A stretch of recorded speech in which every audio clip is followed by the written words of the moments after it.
वाळवेसारख्या पसरलेल्या झोपडपट्ट्या, या झोपडपट्ट्यांनी गुदमरलेली मुंबई, तिची लोकसंख्या आणि हे वाढणारं वाळवेसारखं शहर, जेव्हा त्याच्यावर बुलडोजर चढवला जातो तेव्हा ते असं दिसतं, विरान. ही आहे अनधिकृत झोपडपट्ट्यांचं एक मोठं पटांगण. पण हे 1% आहे. इथली राहणारी लोक भले जरी इनोसंट वाटत असतील, त्यांच्या डोळ्यामध्ये रडतानाचे अश्रू दिसत असतील, पण जे चूक आहे ते चूक आहे. इथं अनेक गोष्टी अशा धक्कादायक आहेत की कुंपणच सालं शेत खातंय. मी जेव्हा इथं आलो तेव्हा त्या गोष्टी मला समजल्या. हा व्हिडिओ शेवटपर्यंत पहा. खूप काही गोष्टी तुम्हाला मुंबईकर म्हणून समजतील. लाइट कैसे आता था? लाइट चोरी की लाइट तो ये सब बीएमसी वाले देते थे, सब लोग देते थे, पानी बीनी सब। पानी हम लोग कैसे रहते थे इसमें? अरे तो पैसा बांटा गया है छोड़ने के लिए। छोड़ने के लिए पैसा बांटा गया है।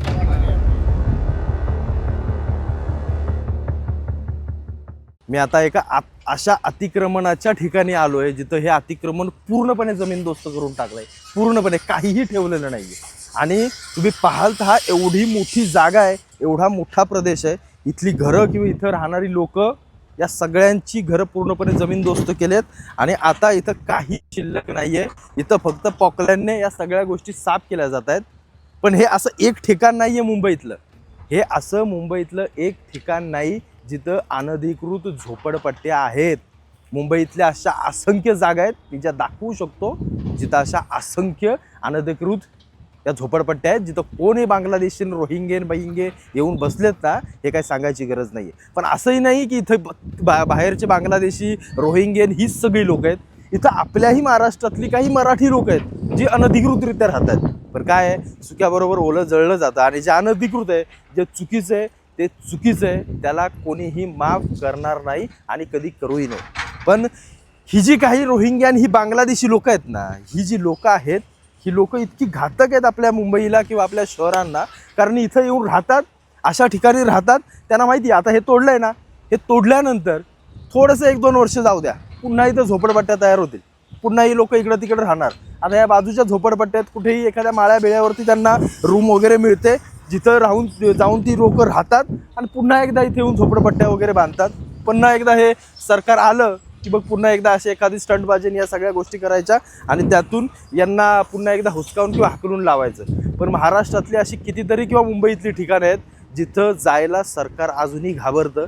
त्यांचा बुलडोजर तिथं चालू शकत नाही. अशी ठिकाणं मी तुम्हाला कितीतरी अशी ठिकाणं आहेत जी तुम्हाला दाखवू शकतो. मी अतिक्रमण तोडलंय, सगळं जमीनदोस्त आहे, तरीही इथली लोक अशा पद्धतीनं थोडंफार काहीतरी खाली अंथरून वगैरे ही लोक राहत आहेत. आणि हे थोडंसं साफ झालं, सगळं शांत झालं की मग पुन्हा या सगळ्या गोष्टी करायला ही लोक चालू होतील किंवा सुरू होतील. पण ही लोक आलेत नक्की कुठून? मुंबई शहरामध्ये अशा कितीतरी झोपडपट्ट्या आहेत जिथं ही अशी लोक राहत आहेत. आता तुम्ही बघाल ना, हे सगळं त्यांनी थोडंफार सामान गोळवून ठेवलं आहे, जमा करून ठेवलं आहे, जिथं ते झोपायपुरतं तरी जागा झाली तरी चालेल, थोडं खाण्यापिण्यापुरतं. आणि मग पुन्हा एकदा राहायचं. इथं मागे तुम्ही पाहाल या सगळ्या ठिकाणी अजून ही लोक जागा सोडायला तयार नाही आहेत, इथंच आहेत. पण ही लोक जर अनधिकृत असतील तर ही लोक एवढी दादागिरीने या सगळ्या गोष्टी का करतात हे समजत नाही आहे. कारण अशी असंख्य लाखो लोक आहेत. आणि या मुंबई, मानखुर्द या आजूबाजूच्या एरियामध्ये तर भरमसाठ अनधिकृत झोपडपट्ट्या आणि बाहेरची रोहिंग्या आणि बांगलादेशी लोक आजही ठाण मांडून बसलेत. बघूया येणाऱ्या काळामध्ये अजून किती झोपडपट्ट्या फडणवीस सरकार तोडतंय आणि मुंबईला मुक्त करतं या सगळ्या लोकांच्या या लोकसंख्येतून. आपको नोटिस बिटिस दिया था क्या पहले कुछ? नोटिस तो दिया था, नोटिस देने के बाद उन्होंने बोला था ना कि अभी नहीं, एक बार नोटिस दिया उन्होंने तो हम लोगों ने वहाँ पे जाके मोर्चा निकाले कलेक्टर ऑफिस के सामने.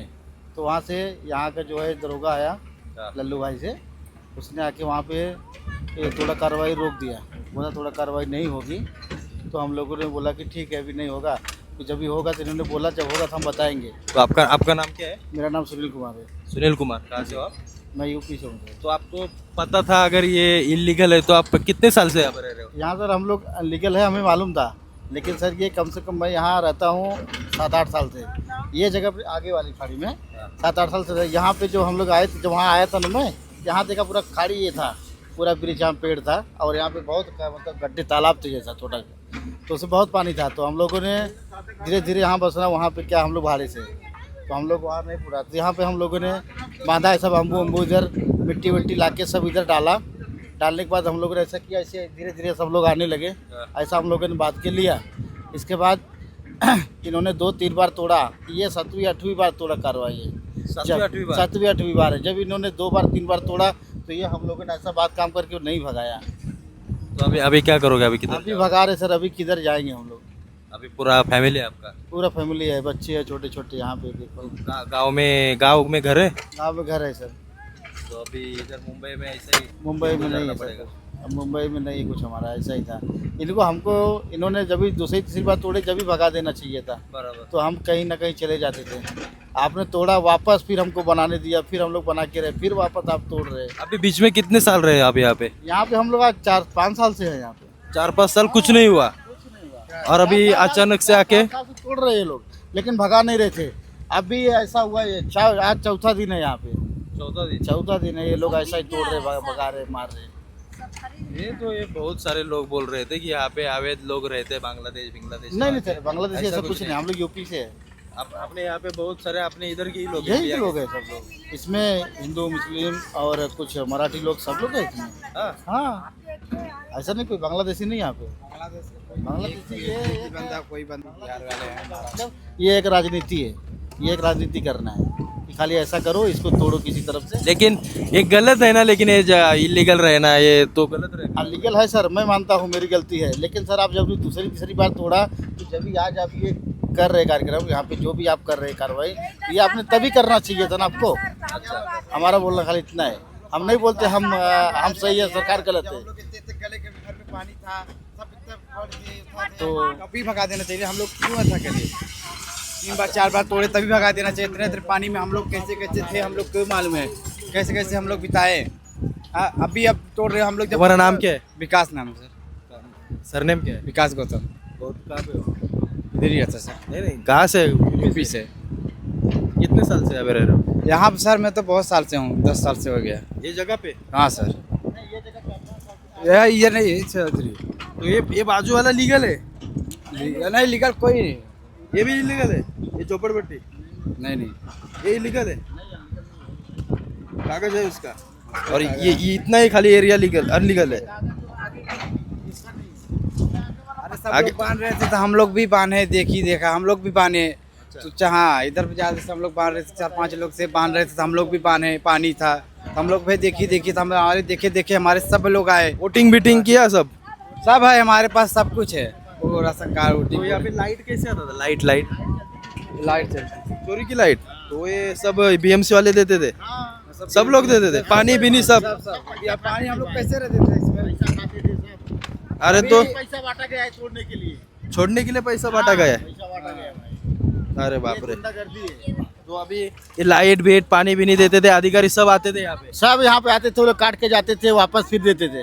पैसा भरते थे? पैसा भरो सब मिलता था, पैसा भरा तो सब मिलेगा? सब मिलेगा, ऐसा ही बोलते थोड़ा थे। है तो ये फिर से बांध दिया तो अभी फिर से नहीं मिलेगा? बांधने दे रहा ना, अभी ये सब देखो पत्रा वित्रा सब बांधा है इधर, सब उधर गेट मार दिया। अभी पूरा पैक कर दिया? अब हम लोग अच्छा बना दिए, जब खराब था तो कोई भी नहीं पूछता, तब अच्छा हो गया तो उन लोग को अब दिखाई दे रहा है ये मेरी जमीन है, उनकी जमीन है। जब पानी था तो किसी का नहीं जमीन था तो बोल रहे थे किसी का नहीं है, तो जब हम लोग बना चुना दिए तो बोल रहे मेरा है जमीन है, इसका है जमीन है, कलेक्टर है उसका। ये ऐसे थोड़ी होता है, हम लोग गरीब को इंसान को। तुम्हाला एक धक्कादायक गोष्ट समजली का? काय आहे धक्कादायक गोष्ट? की इथं हे BMC वाले इथं यांना लाईट द्यायचे, पाणी द्यायचे, सगळ्या गोष्टी द्यायचे, ही लोक राहायची, इतकी वर्ष राहायची, तेव्हा त्यांना काही कोणी बोललेलं नाही. बघा किती धक्कादायक गोष्ट आहे. यांना लाईट देणारे आपले, तोडक कारवाई करणारे आपले, हे आता स्टंटबाजी करणारे आपले, आणि याच्यामध्ये बांगलादेशी आणि मुसलमान ही लोक फार कमी आहेत पण फार कमी आहेत. याच्यामध्ये आपल्या देशातली देखील अनेक लोक आहेत ज्यांचं आता पूर्णपणे घर तोडलं आहे, आणि आता हे कुठं जाणार, काय करणार, असं यांच्यासमोर प्रश्न आहे. पण यांना बसवणारं कोण होतं? आपण होतो. आपली यंत्रणा होती, आपली सरकारी लोक, ही महानगरपालिकेची लोक पैसे घेऊन सगळ्या गोष्टी करायचे. आणि आता सगळे तोडक कारवाई झाल्या, आता पंचायत पत्रे वगैरे लावलेत. तर तुम्हाला परत सांगतो, लक्ष ठेवून राहा. पुन्हा 2-3 वर्षानंतर हे सगळं उभं राहतंय की नाही पाहूया. जर राहिलं तर मग बघू पुढं काय बोलायचं. अनधिकृत झोपडपट्ट्या फक्त लोकसंख्या वाढवत नाहीत शहराची, तर त्या शहराचं सौंदर्य देखील खराब करतात. तिथली पूर्ण इकोसिस्टम खराब केली जाते. पण इथनं या लोकांना वाढवणारे, या लोकांना पोसणारे आपलेच राजकारणी आहेत एवढं फक्त लक्षात असू द्या. ते विसरू नका. त्या अशा असंख्य वाळवीसारख्या झोपडपट्ट्या पसरल्यात आणि त्या झोपडपट्ट्या नाहीत, ते घाणीचं साम्राज्य आहे, साम्राज्य. हा नाला, इथं कचरा गाडी येत असेल की नाही मला माहीत नाही. इथं किती BMCचे कर्मचारी साफसफाई करायला येत असतील मला माहीत नाही. पण इथली सगळी झोपडपट्टीतली लोक कचरा याच नाल्यात टाकत असतील हे मी ठामपणे सांगू शकतो. मुंबई शहर या देशातलं सर्वोत्तम शहर. जगाने जर भारतातलं कुठलं शहर पाहावं तर मुंबई शहर पाहावं. आणि त्याची दुसरी बाजू इतकी भयंकर आणि घाणेरडी आहे की तुम्ही तिथं 5 मिनटं देखील उभे राहू शकत नाही. एकावर एक, एकाच्या बाजूला एक, एकाच्या बाजूला एक, फक्त लोकसंख्या आणि कुटुंब राहत आहेत. आणि त्यांना जेव्हा अनधिकृत बुलडोजर खाली ठेचलं जातं तेव्हा त्यांचे अश्रू पाहून वाईट वाटतं.